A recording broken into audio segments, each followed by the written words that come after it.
Hi, I'm Evie, and we are here today for Neurodiversity Celebration Week. And I've got some of my colleagues from Evolve here, and we're here to answer some of your most asked questions on neurodiversity for children, for adults, and for families. So I'm just going to introduce all my colleagues one by one. We've got Olivia Burns, who is an assistant psychologist from Ireland. We've got Lisa Ashton, who is our assistant psychologist from Harrogate, who is also sat with Sally Pitts, who is our neurodevelopmental practitioner from Harrogate. We've then got Sarah Tyler, who is our specialist neurodevelopmental practitioner from Harrogate. And we've got Ian Hall, who is our team manager from Newcastle, also social worker by background. Okay, so we're going to split this call up a little bit into sections. So the first section we're going to talk about is adults and individuals seeking diagnosis. So the first question I've got is it worth seeking a diagnosis as an adult, and what difference realistically does that make? Oh, I think I did a video on this fairly recently, actually. We have. So yes, I think it's very worthwhile seeking a diagnosis as an adult to sort of validate your own experiences. I think neurodiversity, we're in a generation now where neurodiversity is a lot more recognised, it's a lot more understood, and I think there's never a time when you need to put a full stop on sort of exploring sort of differences or sort of those nibbles that you have in your mind that say, is this ADHD, is this autism? I don't think there's ever a sort of a point where you have to say, now I'm too old for that. I think that, it's always valid to go and, look into that. And yeah, there's always things that can be made, or just looking at your sort of life in a compassionate lens. I think that's how I would sort of frame it. So it might help you sort of like let go of things that have happened previously and kind of say, oh, actually, that was because of this or these traits that I have, and sort of moving forward, embracing those sort of differences that neurodiversity brings. There's a lot of sort of strengths with neurodiversity as well, and sort of embracing that as an adult. That's fine. Yeah, I totally agree with Sarah. Like, it is about embracing your strengths, skills, and talents, whether that's discovered or empowered through a diagnosis as part of the pathway at Evolve. I think understanding your diagnosis, if you're awarded one, it can probably provide a lot of clarity on some challenges or daily struggles and helps you understand them, how to manage yourself a bit more effectively, and probably be a bit more mindful of, oh, that's why. And that obviously opens up doors to like accessing resources and putting support systems in place, whether it's people or places or organizations. So yeah, I think it's really benefiting. As Sarah said, it's always nice to know why, or kind of explore a little bit more as to why we are and why and which we behave. So I definitely think it's definitely beneficial if you're thinking about it. What actually happens during an assessment, and what should someone expect from an assessment as an adult or an individual seeking a diagnosis? Okay, so in an adult assessment, you would attend one of the one-to-one sessions at a clinic with one of our neurodevelopmental practitioners. You'll also be asked for you'll be at the point when you do your referral, you get to nominate an informant. So that is usually a parent or caregiver that's known you in from a very young age, basically. So you need to have that evidence of pervasive differences or across the lifespan. So it's somebody that's known you from very young, or close family or close friend that's known you from a very young age, basically, to give that sort of developmental history. So you have an informant interview, which is usually done through forms or remotely for additional information as well. For ADHD, you might do a computer test called a QB test, and there might be some further, you can nominate another person if you feel that more information is needed. You might be requested to nominate sort of another person that's sort of active in your life, so spouse, partner, or a colleague that's known you over a number of years. So that's it, and then that gets mapped against the diagnostic criteria. So again, there's no test, there's no brain scans. It's all about sort of mapping and doing observations across the DSM-5 criteria. And then you're invited back in. So that goes to a team meeting with different professionals, and then you're invited back in for a feedback to outcome the assessment and talk about recommendations, next steps. So when you actually come into the clinic for your assessment, you'll be with one of the clinicians on a one-to-one basis. Really friendly, nice environment. We try and make you as welcome as possible, and we'll adapt situations for you to make you feel as comfortable as you can be. Within the assessment, we ask you lots of questions about yourself. If you can't answer them or feel that they're uncomfortable to answer, then that's absolutely fine. And we embrace the fact that you can choose not to answer those if you don't want to. The other thing that we do is a set of activities. These can feel quite young in the way that they're presented. We do them with 6-year-olds and with 60-year-olds as well. So there's reading a picture book, there's making up stories, there's completing a puzzle. We might even get a game of Connect 4 out to play. Everything is very relaxed and, geared to make you, as I said before, feel as comfortable as possible. How and when is feedback given, and what support can come after a diagnosis or no diagnosis? From the point of when you are seen in your one-to-one session to the end of your assessment, we have a window of around 2 months to complete. So within that time, that is gathering and reviewing information. And then your feedback session, you have a choice whether to attend the session remotely or to come in to the clinic and see the assessing practitioner or another practitioner that you've been involved with to receive the feedback. So your diagnostic outcome, so yes, no answer, and sort of next steps and recommendations.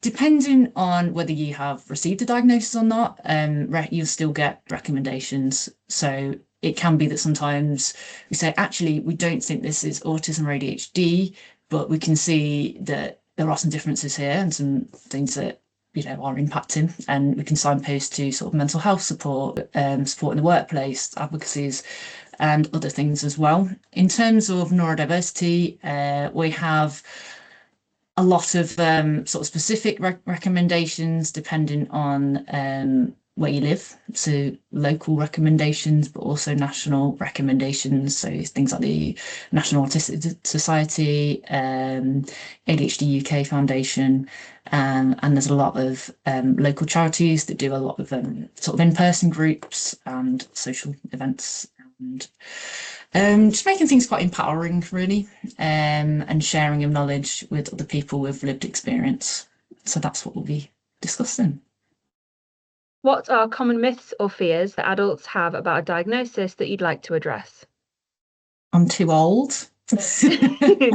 I'm too old. Is it worth it? What difference is it going to make to me now? Those sort of questions. And I think, again, it just comes to validating your own experience and reassuring you that, there's never a perfect time. And it might be that actually now is the right time. I think we have to consider sort of a lifespan and changes, and for women in particular that can be sort of hormonal changes to do with sort of pregnancies, menopause, all these things that can greatly impact neurodiversity and things like that as well. I was just going to add to what Sarah was saying about like the most common like immediate reactions, like, am I too old? Will people treat me different? Will it become a part of my personality? Can I accept it? Will I have difficulties with this? Is this going to be a part of my identity? You can imagine all those thoughts probably go through, and even anyone's heads, not just adults specifically, but it's probably more, they might create a little bit of anxiety and a little bit of self-stigma, maybe, if you're receiving a diagnosis, and maybe it creates a bit of curiosity and anxiety waiting for results or going through the pathway as well. But like Sally was saying, like every single team at Evolve is so friendly, so warm and welcoming. So we're there to obviously ease all that curiosity and that overwhelm. But yeah, I'd probably say I can imagine they're the most common things that people will think when they're receiving a diagnosis. Okay, so the next section we're going to look at is parents who have a child on the waiting list at the minute. So first question, and obviously one of the most common questions we get asked, is why are the waiting times so long and what's going on behind the scenes? I think especially since the pandemic, when there was a big light shone on taking young people and adults out of familiar routine, recognising actually this is really impacting, these are real differences. And then everybody reintegrating, there was a big surge in referrals at that point. There's also a lot more research done. There's also more studies coming out currently around sort of neurodiversity and our understanding, and sort of a lot of psychoeducation. So that has massively impacted waiting lists. It is a national crisis, neurodiversity and neurodevelopmental assessments. So eventually, hopefully, it will be something that will be more recognised, will get more sort of funding, and can reduce sort of wait times. What can parents do whilst they're waiting? I think while parents are waiting, I think it'll be really good to go and share concerns with school. You know, as much as school can be involved in this process, we do ask for school information. As much as parents can start to talk about school, about some of the difficulties and differences that their child is exhibiting at home, they may be exhibiting these at school, and working together with school and home to try and put some strategies in place before. You know, an assessment may bring a diagnosis, it may not, but your child does not change. Your child is just, or the adult is just the same before or after that process has gone through. So strategies need to be put in place anyway. And also potentially talk to other people that have got neurodivergent children. They may be able to help with some strategies and some advice for you as you're on the waiting list. Yeah, I think from an assessment perspective as well, any involvement that that child or adults had with other mental health services, you know, maybe sort, for example, CAMS, or they might have been assessed by another service, any reports that they have, it's great if they can share them, you know, especially if we're looking for kind of additional information around that needs kind of fed into that. So and that just saves time rather than us approaching them agencies to try and look for it. So that would be a top tip from me, I think. Yeah, I was just going to say that possibly something that's really helpful to do in the meantime, because it can feel like quite a long wait sometimes, even if the wait's quite short, just the anticipation of the appointment that's upcoming. It's helpful to keep a diary and write things down, even seemingly small things. If there's something that happens in the day or at school, off the back of what Sally was saying about communication channels and things, you know, the assessment can be quite in depth, and it's handy to have some of those answers written down and prepared, so that you're not having to kind of think on your feet all the time. And also, you don't know what information you've gathered is going to be relevant always. So I do think having that bank of information that you've managed to record while you're waiting will serve to help you when you get to the assessment. Where can parents find reliable support or information in the meantime? Are there any places that you would particularly advise signposting to? I think the National Autistic Society are really good. You know, I think the website reads really well, and the information and the research that they've got on there stands up. You know, so that they would be my go-to, I think. We have a really good organisation called Inclusion Ireland, so specific to the Irish context, and they cover a range of resources and like different levels or different types of access and supports, whether it's physical, like we have like the Sunflower Lanyard in Ireland, which we implement to kind of give people with, we call them like hidden disabilities and not very well known to some people in public, a chance or a means of communicating that they need additional support, or small things like that, as well as like it's very knowledgeable with like access cards for transport. I know yourselves have the railway cards. We have something quite similar, but specifically to people with a diagnosis of an intellectual disability. But it's like an almanac of resources, but yeah, just specific to the Irish context. So definitely would signpost that.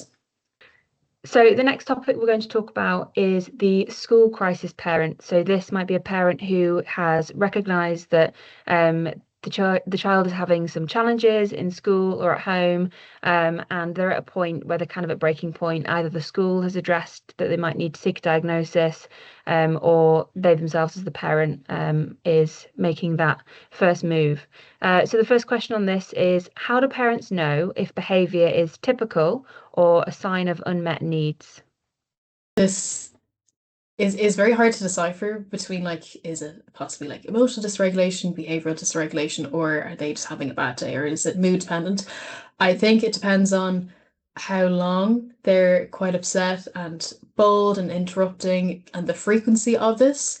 I'd also ask the parent, is there anything in particular that sets them off? Is it a setting? Has any, like an incident maybe that's happened in school, something small, like, they can't find their favorite toy. I would note that. So it's not just the behavior itself. I'd note if there's any, we call them antecedents, if there's anything just before that that might have kickstarted something.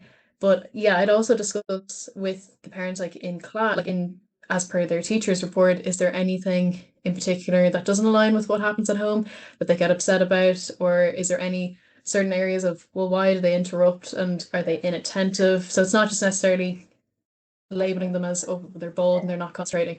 It could just be something's not communicated by the child or picked up on by the teacher. So it's really important to decipher between those two, but it's also important to get all the information from both parent and teacher side.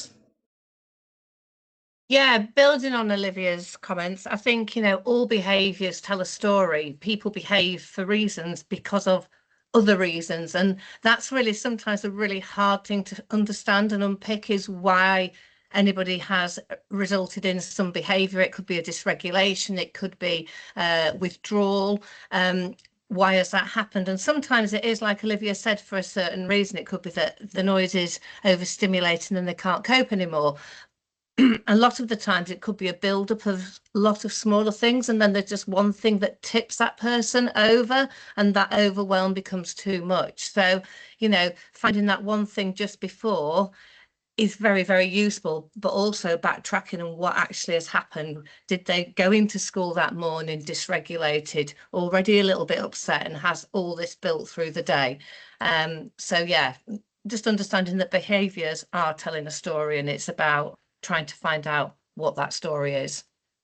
What if your child is not particularly noisy or disruptive in the classroom, but they're still showing signs of challenges in other ways? They might be quite quiet, they might struggle to make friends, they might struggle to concentrate in the classroom, but not necessarily be really disruptive. Has anybody got any help on that? Okay, so I think what we're starting to understand is we do have a high level of masking in school. So children that really want to not be noticed, just want to sort of like get on with it, but they might be really struggling with some neurodivergent differences. So the ability to remain focused, the ability to sit still, meet all the expectations of a classroom environment, or a social setting, a rich social setting where you're there with 30 other children and there's lots going on, and it can be very overstimulating. And we often see that it's not always picked up on immediately in school, and teachers be like really, really surprised when they get these forms sent, like, what? And then it's only when we unpick that slightly, and there might be these subtle little traits that we see that we can kind of explain. And we do have the option to do sort of school observations. There are certain criteria for that. But yeah, so that's another thing that we can offer and evolve to sort of inform our assessments where needed, and sort of like where localities are, where it's achievable, basically. Yeah, I think that's the main thing. It's sort of looking at the contrasting behaviours, and is it because a child has stayed there all day in school and managed and maths? Are we seeing extreme sort of behavioural or emotional dysregulation at home? Or and that's when we sort of notice the differences. Yeah, again, talking about that internalized kind of presentation, I think, if you feel that your child is kind of presenting in that way and school are not picking up on this, classrooms are busy places, aren't they? And sometimes people can go under the radar if they're trying really hard to do the right thing and be quiet and not be noticed.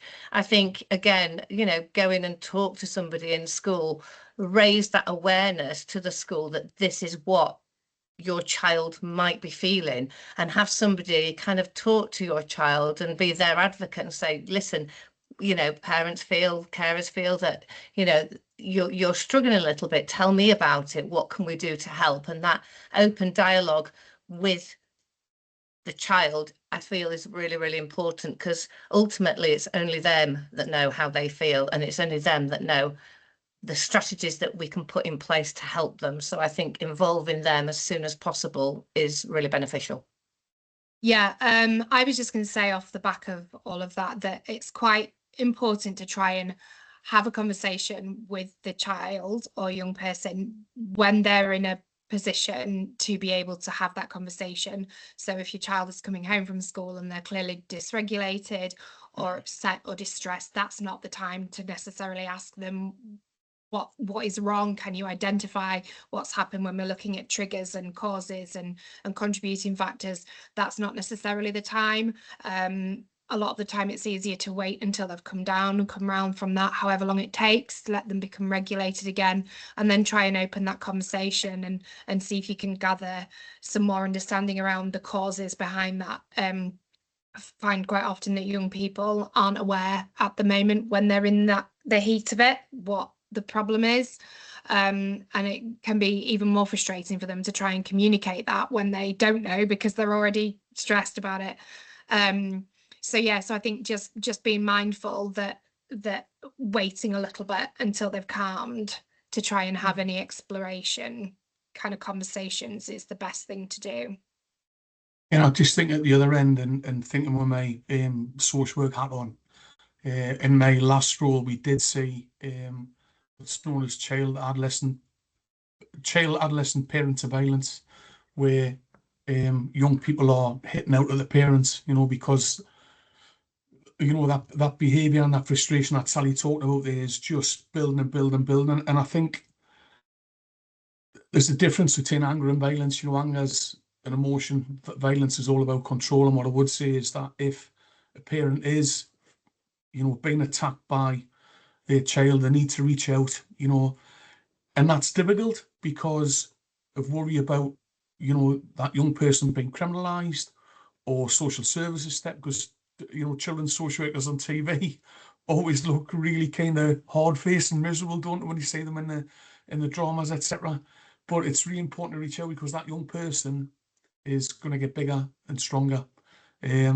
So yeah, I would definitely say that certainly reach out, speak to someone at school in the first instance maybe, or a friend, and go from there. I think that's a really good point as well, to address not only the child's needs but also the parents and the parents' mental health, because the child's needs depends a lot on how the parent's mental health is. And if as a parent you're really struggling and you don't have that help, then it's really hard to then actually cater for your child and to be there for them and care for them. So that's really important. Just before we kind of move on to the kind of last part of the video, I just want to ask a bit about the language used as well, with regards to speaking to children, trying to understand how they're feeling, and what their challenges might be, because I think that can be quite a difficult thing to just understand and navigate what language we should be using, because obviously there's so much stigma around neurodiversity and it being such a negative thing, and obviously we are doing our best to try and turn that around and put a much more positive spin on it, and that has to start from in the home, I would say, and in the school. But I just wondered if you guys had any advice for the kind of maybe turns of phrase you might use around your children, or how to explain that they might be finding something challenging whereas their friend might not be. Any kind of take on that? So I think neuroaffirmative language is really important. So I always like to sort of describe neurodiversity as sort of unique abilities. So you might have some sort of unique abilities to really focus in on strengths, to be able to shut things out in a way that others might not be able to. And although the neurodiversity has a whole host of strengths, and it can be a really sort of, people are very drawn to neurodiverse people because they tend to be very sort of interesting and described as quite sparkly sometimes, neurosparklies, and lots of positive things. And I think the differences shouldn't be seen as deficits. I think we're moving away from that word of sort of very clinical language and words like sort of deficits and characteristic traits that are difficulties and things like that. So it's just reframing that as parents as well, because you can say like, oh, they find this really hard, or they do this, and you tend to sort of use quite negative language because you're sharing that struggle with your child. You're sort of sharing that experience of like, they're finding this hard, therefore I'm finding it hard. And naturally the sort of the language mirrors that. So I think it's just around sort of reframing, a lot of reframing that sort of negativity and saying it in a way that's a bit more neuroaffirming. I think in clinic, when we're talking about neurodiversity, we often say that people's brains are just wired differently, that we're all different. And I think a real good spin on it is to share with your child what you find difficult. You know, I find this difficult and I'm really good at this. You find this difficult and you're really good at this. And we're just different. We have different strengths. Everybody has different strengths, and everybody has things and different things that they need to work on, develop, or that they find difficult. I know we've talked a lot about the neuroaffirmative language, but kind of thinking back to what I was talking about earlier of advice for parents, I think the language that you use a lot of the time, children and young people, they don't necessarily know how to communicate. That's part of the difficulty and differences that they experience as being potentially neurodivergent.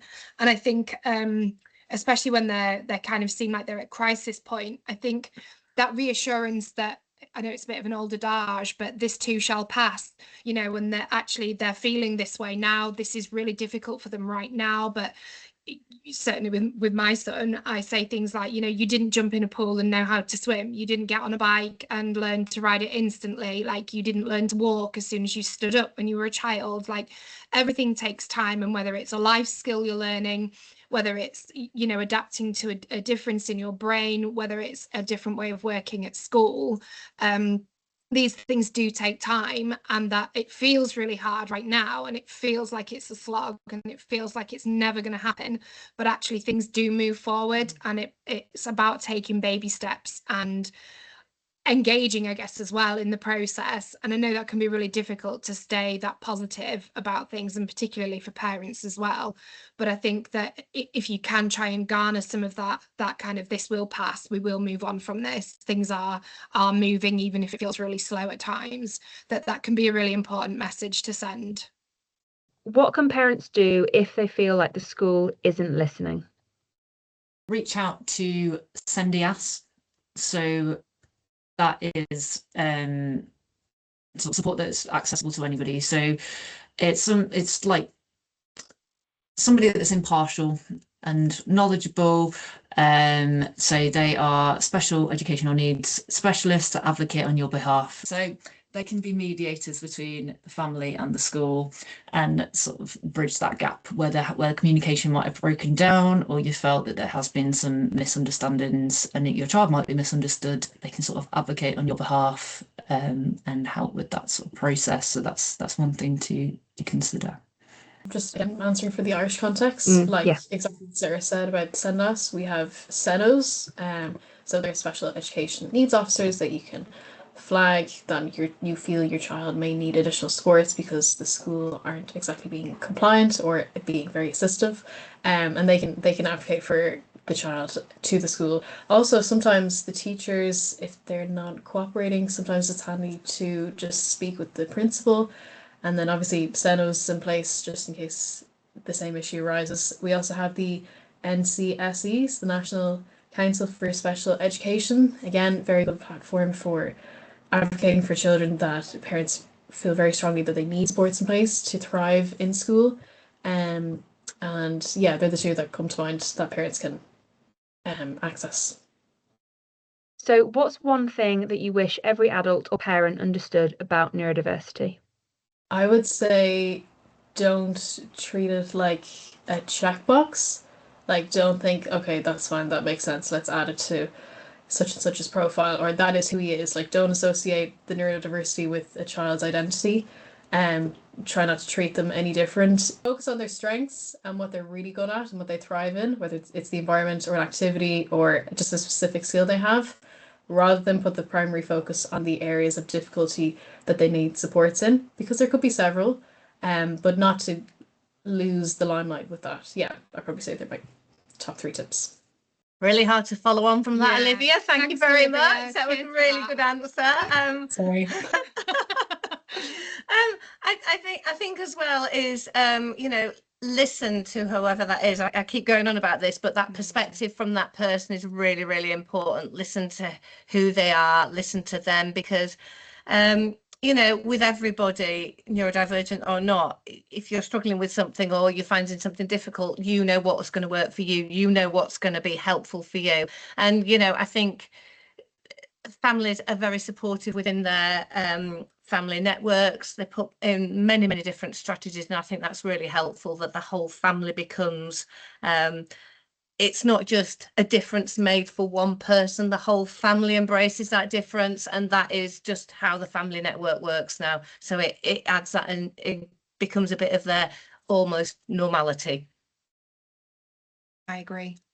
I think my sort of message would be try not to get too put off by all the chatter about sort of everyone has a diagnosis of autism or ADHD these days, and that sort of misinformation, I would say. And I think what we've got to bear in mind is actually, no, autism and ADHD has been massively underdiagnosed for years, and that is why we're seeing this influx. But also, we're so much more accepting of differences in terms of mental health, in terms of disability, in terms of neurodiversity. And we are embracing a very diverse and rich culture with that. So again, just celebrating that really, and saying, yeah, I think they might have this, and these are the adaptations. And eventually hoping to move to more of a needs-led society where, you know, the formalised process might become a bit less important in the future, and it is just moving towards like, my child needs these things in school, oh yeah, that's fine. Such a tough one to answer. I think I think back to a young person I supported in my social work career who told me that his ADHD was his superpower, because he could really focus, this kid, you know, in school. So I think as parents, just acknowledging that people who are neurodiverse are able to achieve some things that neurotypical people just can't, you know. So it's around and that can be difficult to identify, I guess, when you've got everything else going on. But find them positives, you know, water the flowers and not the weeds, you know, and those, you know, then positives, feed them, and the stuff that isn't positive, you know, obviously keep that in check. But at the same time, the positive stuff, really reinforce that. I think that's what I would be doing. Allow for processing time, I guess. Don't become disheartened if you can't get answers straight away. You know, things come out in the wash later on, and something that can be quite unclear in the present, give it some time to process, some time to settle, you know, give the brain chance, particularly a potentially neurodivergent one, chance to work out what it's thinking, what it's feeling, and don't be afraid to kind of revisit conversations delicately and appropriately at a later date to try and get a greater understanding of what that young person's feeling and thinking. And I think as well is the one thing to kind of keep reminding our clients and those that are seeking a diagnosis that we're all working towards the same goal, and trying to make it as easy as possible for everyone involved, and as smooth as possible. So I think it's really important just to keep recognizing that we are really trying to do our very best, whilst also giving the best quality as well. That's the other thing, is making sure that people understand that, you know, things do take a little bit longer, but that's also because we don't want to rush things, and we do want to give that person or that child or that individual the best, you know, experience possible. And we're not just trying to churn through them and get through the list. So just to add to our sort of conversation around what can we do on the waiting list, what can we do when we're sort of looking for support or those sort of crisis situations, just the value of peer support, of parent support groups. So you'll find on the local offer pages, so if you Google local offer SEN, it'll come up, and on there you'll often find parent support groups, which are generally led by parents with lived experience or by adults with lived experience of neurodevelopmental conditions, or if they have a child with a diagnosis or who suspected diagnosis. And that's something you can access while you are on a waiting list, or, you know, if you have any concerns. And I think the value, some of the feedback I've had from parents and families is the value of sort of peer support and talking to people who've had lived experience as well. So that's one thing you can do. Okay, so that's been really, really helpful, and hopefully helpful to our clients, anyone watching this, just to get some insight into a few of those questions that are commonly asked, and a few of those queries that we get quite often. And hopefully we'll come back together soon and have another conversation about it. As always, there's always lots to talk about and lots to address, and hopefully lots of help we can offer out there as well. So thank you all for joining me, and we'll see you next time. Bye. Bye.